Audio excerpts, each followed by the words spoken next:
I think yeah, we're all proud of it.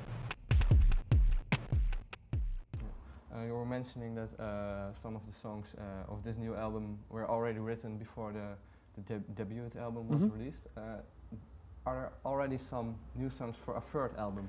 Oh, well, no, not really, because for the most part, that period before we were touring and really doing stuff where this was explicitly kind of making an album, capital A. So yeah, so we kind of have produced this. I think as the time goes on, like we're not gonna, stop touring a year or the end of next year and all of a sudden be like, oh shit, we don't have any ideas what we're gonna do. I think over the course, not just naturally, but right now we handed in the album like 2 weeks ago. It's October, so it comes out in January. But so we're still kind of at the moment at a fully tapped point, but it's certainly to be refilled. Okay. Yeah, there's already one song released on your MySpace page, on your website.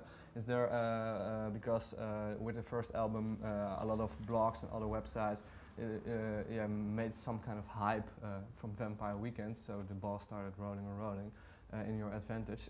Do you have a new strategy as well to get as much publicity as the first time? I mean, I think our strategy, quote unquote, is more just thinking of the best way to release it. I think the Horchata was the first one we put out, and it's not really insofar as blogs or anything, as much as there's a lot of people, because of all the touring we did, and as many people thankfully got into and have heard the first album.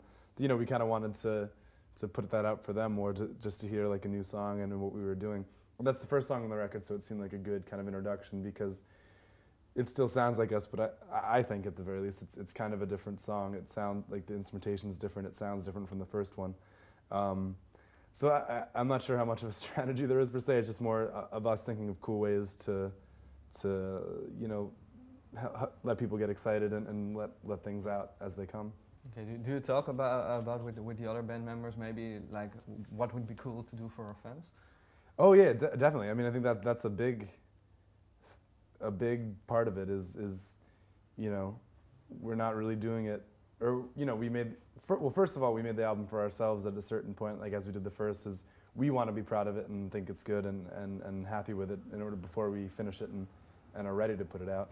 But after that point, I mean, I think we've been incredibly lucky and blessed to have a lot of people get excited about us and become interested in our band.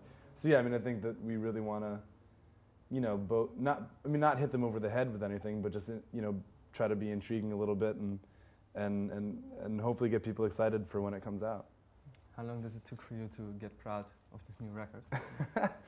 I don't know. Like I said, as I'm speaking right now, maybe not when this will be shown, but it's still pretty fresh.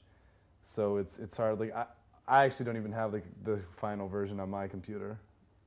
So I guess it's that new where I have like all the mixes and versions and stuff. But I don't know. I mean, I think we're all proud of it. I think you kind of, as you work on it, I think naturally, hopefully, you feel it's good. Otherwise, I think if we didn't feel it was good, we wouldn't have finished, or we wouldn't have handed it to the label saying this is what we're proud of. So I think we are. I think as we do more shows and stuff like that, it'll take on a new life maybe, or especially when it comes out. That's like I think for the first album also, when you hold like a shrink-wrapped physical item, at least for me, that's a very cool moment. This thing that you've worked on and put effort into and designed the packaging. What is the color of the CD going to be? All that shit. Like finally, when you hold it in a shrink-wrap package, that's very exciting. Yeah, and if you have that album in your hands, is it like, wow, this is the start of something new, or is it like, hey, shit, all my ideas are put into this record, and what the hell am I going to do now? I think it can probably be a little bit of both. It depends on what mood you're in, or what day of the week or whatever. But I think it's both daunting and exciting. Okay. How did the much of the songs evolve in the past couple of years before? Yeah, like you said, you start working on an album, start working on songs, put them onto a record. At what time was it like, hey, for a certain song, hey, this song is good enough? What kind of process is that? Well, there's no real there's no real one way or some dogma that we have. It's more just the feeling we get if a song's working or if a song isn't working.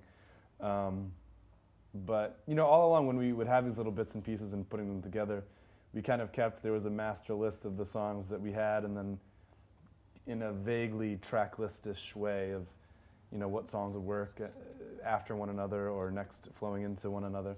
So I think, yeah, we definitely, we formed it and conceived it as an album as a whole. But yeah, I guess there's no real answer to that question.